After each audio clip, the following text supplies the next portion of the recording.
WonderWoman Wednesdays. Today we have a guest who I have been thinking about inviting for a while, but she's a difficult woman to catch. She is a trailblazer and a pioneer on lots of areas. A Delhi College of Engineering graduate who went to IIM Calcutta, and I met her when she was a management trainee and started her life in banking. But then she moved on to an IT world and went overseas. And we were very happy when she came back because she set up a wonderful social enterprise, which is called the Stone Soup. And she is now doing tremendously great work, which she's going to tell you about. She's won several awards for this. Welcome, Malini. Thank you, Mandeep, for having me. You were the most awesome first female manager that I saw.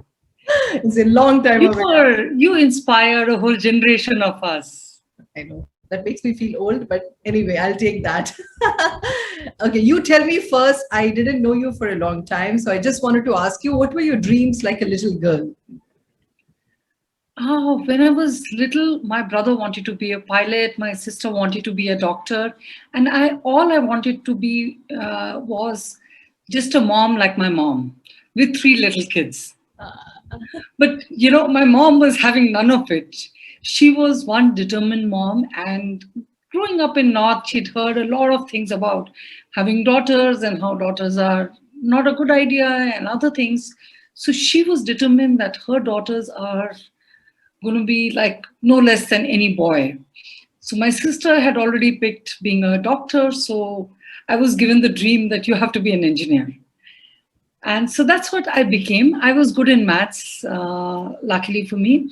And that ensured that, I did get into engineering. And I used to be a really, really muggu kid, When I felt sick and I was in bed for 2 months, all I wanted was a thick book so that I could do 1,000 maths problems. All right. So, and then what inflection points in your life helped change your dreams towards where you are today? I would look at it 3 things.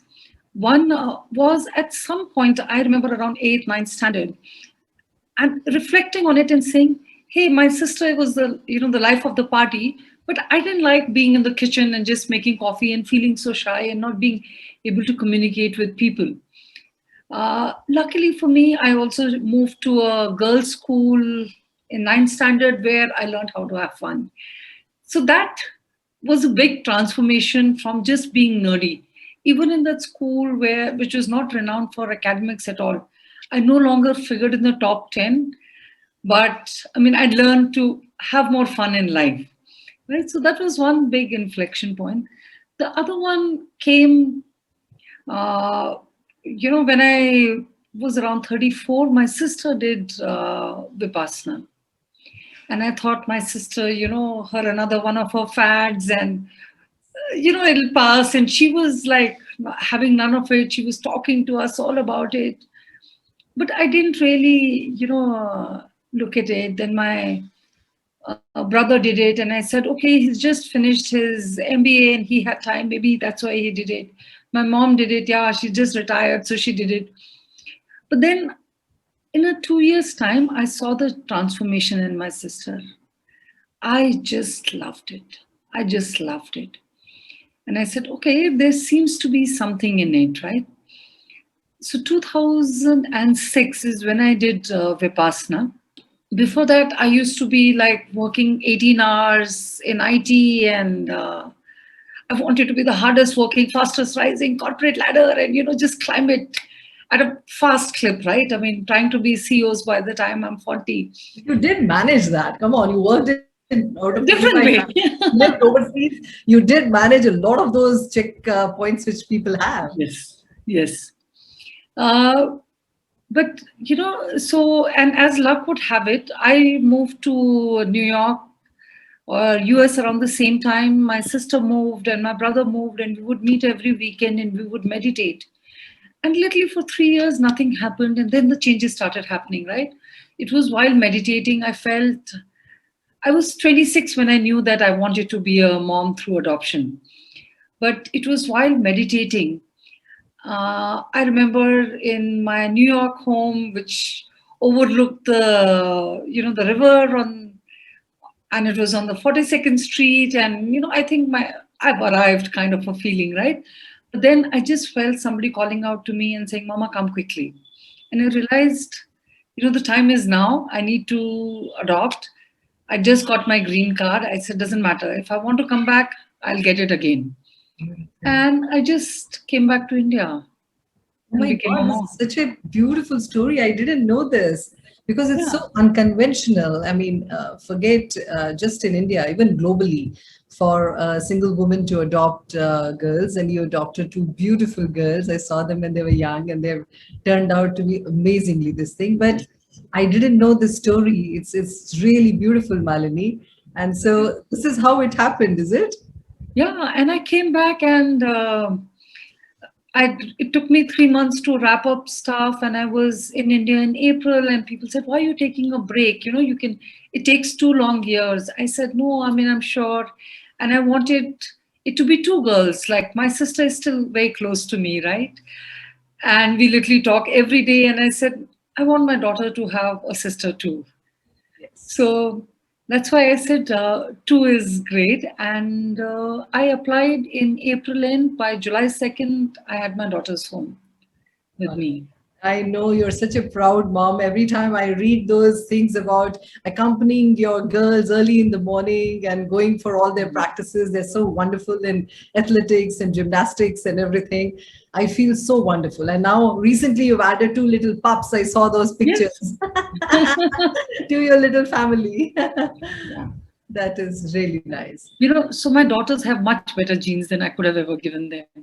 I mean, I can't run to save my life. You are being very kind. I think you would have given, and you still are. I think the way you nurture them, the kind of They're my daughters. yeah, they are No. every inch of way. You have to see them the way they go about, and they're so aware of what's happening. They're so self-aware at their age.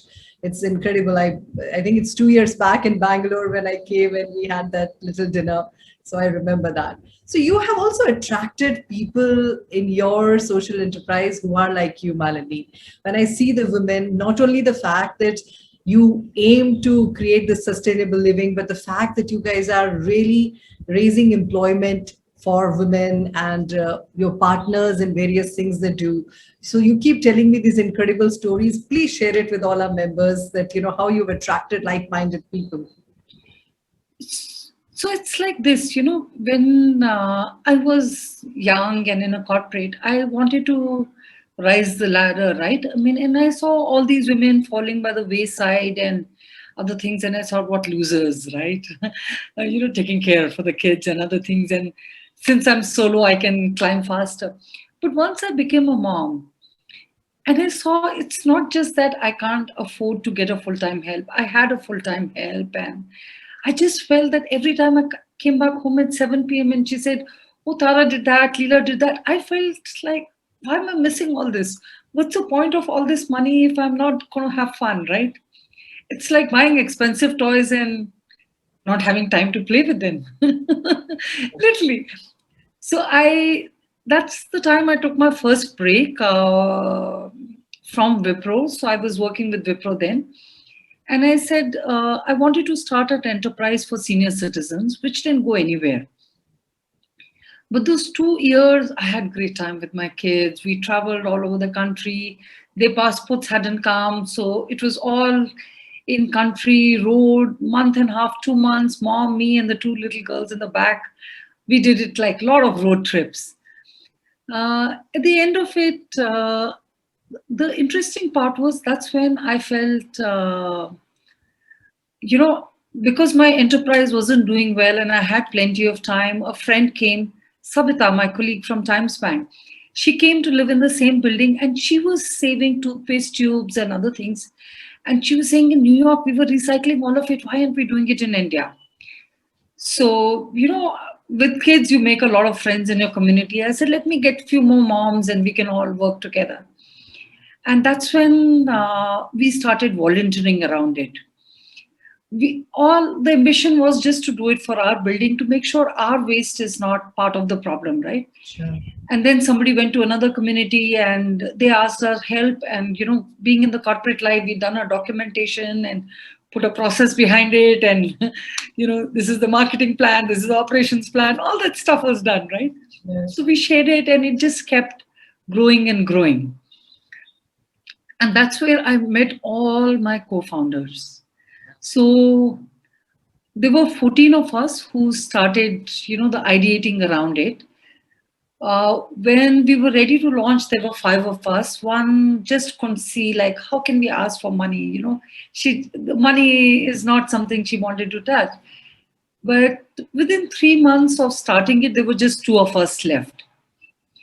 And so we started, but we found that there were more eco souls like us, right? We had a countrywide garbage sisterhood.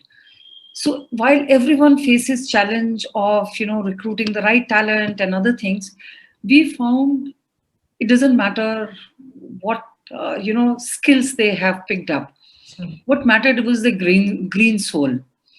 So our head of operations is somebody who was a dentist earlier. She'd never seen a balance sheet, and credit debit she didn't know. But today she manages, with, of course, an external accountant, our whole accounting and everything, right? Operations, she's just streamlined all of it. Our sales head had been a lawyer, but you look at her and you would want to do all these things. We also found that we wanted to change the way the organizations are. I liked the fact that I could be home at 6 p.m. by the time my kids came back from playground. But there was a lady who was working in our office. She'd been an ironing lady and, very talented. She said by the time she would reach home, it would be 7:38. And then she had to cook for her family, and in the morning cook for her children again and come. And we realized, how can we create better life for her too, right? And that's when we started saying, let's shut office at 3:30. So the minute we shut office, all of us can come back home, spend more time with children. The life became richer. And compared to most enterprises which have started around the same time as us, we're doing fairly okay. It's not that our revenues are less or profitability is less or any of it. And almost all our employees have come from the garbage ecosystem. Yeah. No, but I just see that the job is so rough for pioneers. It cannot be easy. And also, when I look at the kind of work that you're doing, at different points in time, I see that when you're taking on the administrative, the government machineries, you are also, even for the people, you are actually helping them challenge some of the dogmas and things which exist. And I see that whenever I see about any people who are pioneers or trailblazers, and that's something I really appreciate because you need so much energy to go for that. Tell me some stories about around that, because you are one person who is totally at a center stage and totally a trailblazer in this thing, and so much well covered by the press. I've been reading the stories that you guys are, Bangalore at least has it wrapped, and I saw some work in Delhi as well. So it's fantastic. So if you look at it, menstrual hygiene space, right, and the work that we did, I came to it from the space of garbage. I looked at that waste and said, there is just no place to send this waste away, right? Sanitary pads. And we're generating so many. I've been a tampon user and I thought I was eco-friendly. But then I learned about it. I saw a campaign in US which talked about, womenvoices.org. And I looked at the toxic stuff in all of this. I literally, when I was just doing research and learning about it, it gave me a sleepless night. And I said, like, oh my God, this is crazy. How can big companies be putting so much of toxic stuff into something which is touching the most, delicate part of our body, right? Sure. And that's where I started from the garbage space, but then it became about women's health. Then that's all I wanted to touch. So we would say, let's talk period, but we would only talk about sustainable menstruation. But then I started listening to stories because conversations, and even when you think you're just, but then there is a question answers and you start listening and you start learning. And we evolved, right? We learned so many things in the Indian tradition, which were actually right. How they handle it was something's right. We But we had this whole big campaigns around how India is so bad, and there was an Oscar movie, and it kind of irritated us. It was like we felt intellectually dishonest. And that's when the whole campaigns and finding our own voice came about, right? We said, let's talk about it. And then we found my own daughter had in school, a session where a gynec came and she said, everyone gets period between 10 to 16. Her period started early. So she was traumatized and she started having a lot of period pain. So I did a lot of research from Dr. Christina Northrup to so West, East, and all over the country. And there was a lot of beautiful things I discovered. And we made a campaign then. We said we should share it with people. So we call it now Period Love and Bleed Green. And what I like about it is everyone thinks period is something to be shameful, is what we're taught about. We did a session for girls in Dharavi, and to the group where they were part of, they sent pictures saying that when my period started and my mother did all this ceremony, I was so angry with her. But I explained to my sister, and we all enjoyed that ceremony when our period started recently. So it's about, That's true. finding the women voice, right, That's true. in the whole thing. No, I think this is fabulous work, Malini, and I am so happy that there are so many people who are joining you, and you have volunteers who are coming forward, because a lot of people, the Gen Z specifically, is very, very conscious. They want to really get joined with a social cause, and when they see something meaningful happening, they kind of follow the person. But tell me, I mean, amongst all of these things, this is something we ask all moms, isn't it? That how do you end up balancing both the things, because you are one trailblazer for a lot of other people in the kind of areas that you're doing, but you still manage to take out the time to follow your kid with the school regime that they have. Okay, they've been home during the pandemic, but how have you been taking and balancing your time? Your mom obviously lives with you, but still, you are the one who gets up at 5 and takes her for inter-school competitions and athletics and gymnastic competitions. How do you manage that? So you always have multiple, balls up in the air, and I think we can have it all. I don't agree when I believe what was the Pepsi lady said, right? I mean, we can't have it all. We that. can have it all. We just need a village around us. So my mom helps. There was a point of time my mom was in US, and I had to go somewhere, and I've left them with a friend. A lot of times my kids have been walking, so I've had people in the community who've kept a kind of eye on them, right? Your daughter missed a school bus and she was crossing the road, so she was alone, so I've helped her cross the road. And so I think it takes a village to raise a child, right? I've been fortunate enough that I found my village, and I found enough and more people to support, help. That's on this. But sometimes I've forgotten things. My daughter has been waiting and she calls me, and it just, I can't be there everywhere, right? And she accepts it. As they've become older, they become more independent because I can't be there everywhere. So my elder one used to be really shy. She can't talk to a stranger. But now at 16 with pandemic, she's still going for training somewhere which is far off. And so she books her own Ola every day, and she's learned to now communicate with the Ola guy, right? And she sends me a link, and I track that she's reached, and she calls me. And but we figured out how to do all of it. I think So when, it's not yeah. as tough, right? And like when there is no help, all of us divide up work. So it's not that I can't do work or my daughters can't do work and I have to carry all of it. We just divide up, and it's a nice time too. Malini, I'm going to have you, and we spoke about this, that to do a masterclass for issues to do with menstrual health, and also to do with the garbage, and I think there is so much which people can learn out of this and try to do in their communities. But I know a whole lot of women out there want to hear about What is your kind of success mantra in terms of way you define it?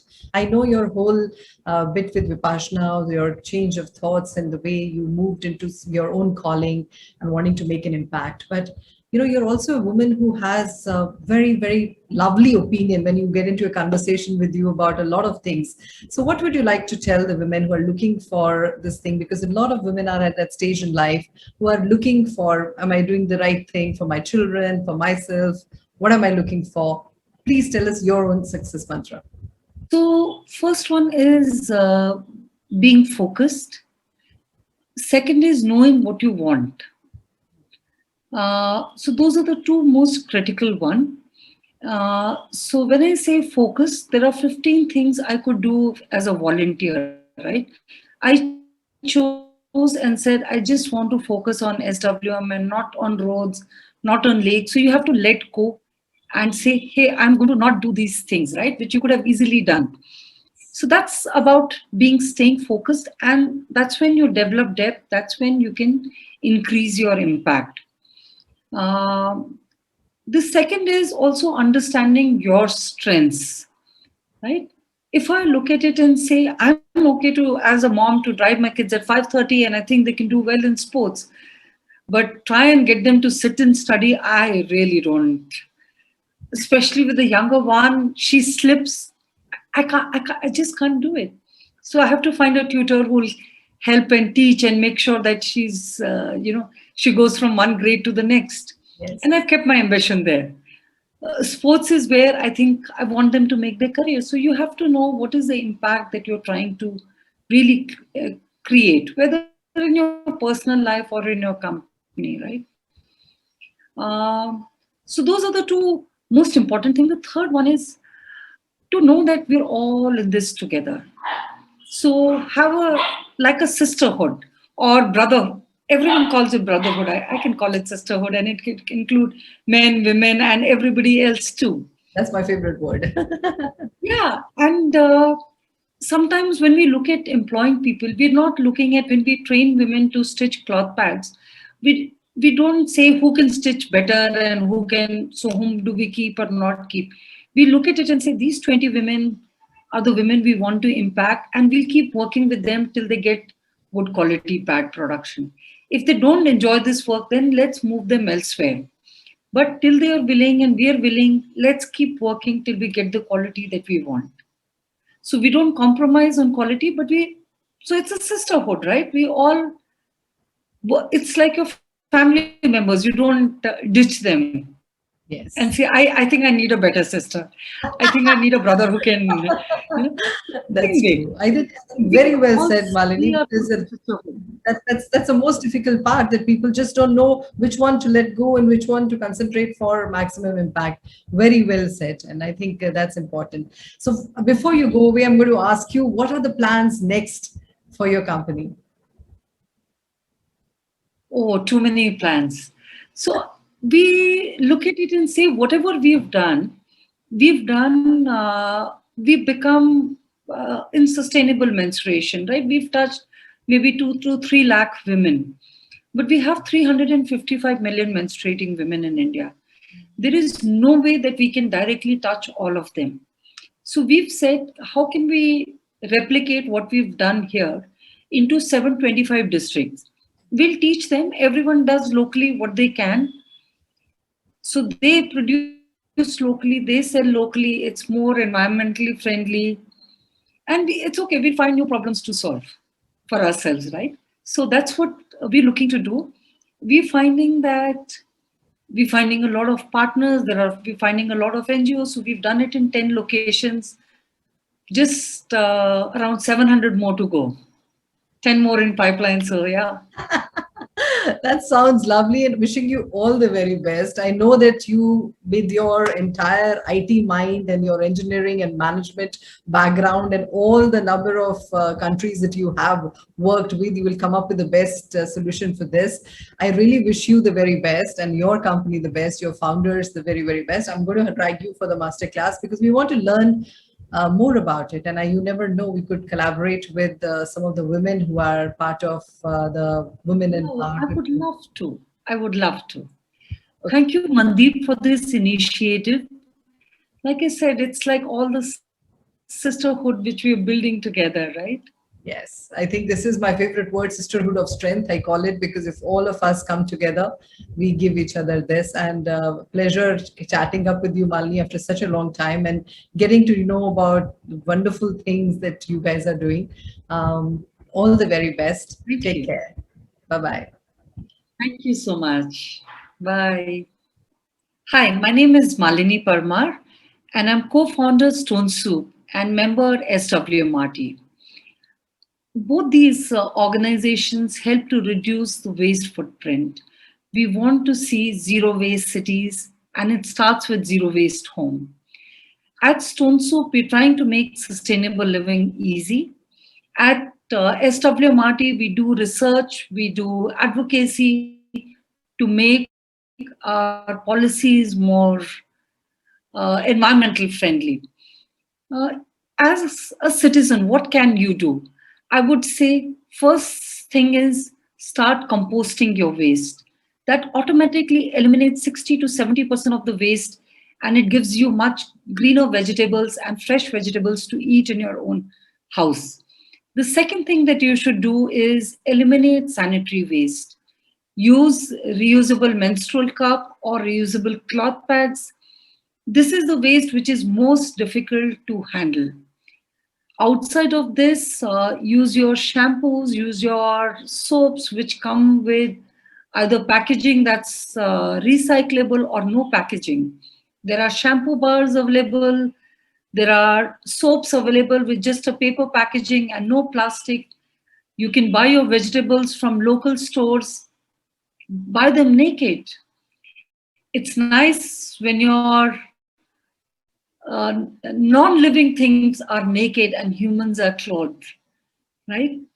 So do it and hope together we can build a cleaner, greener, and nicer world. Thank you. Bye.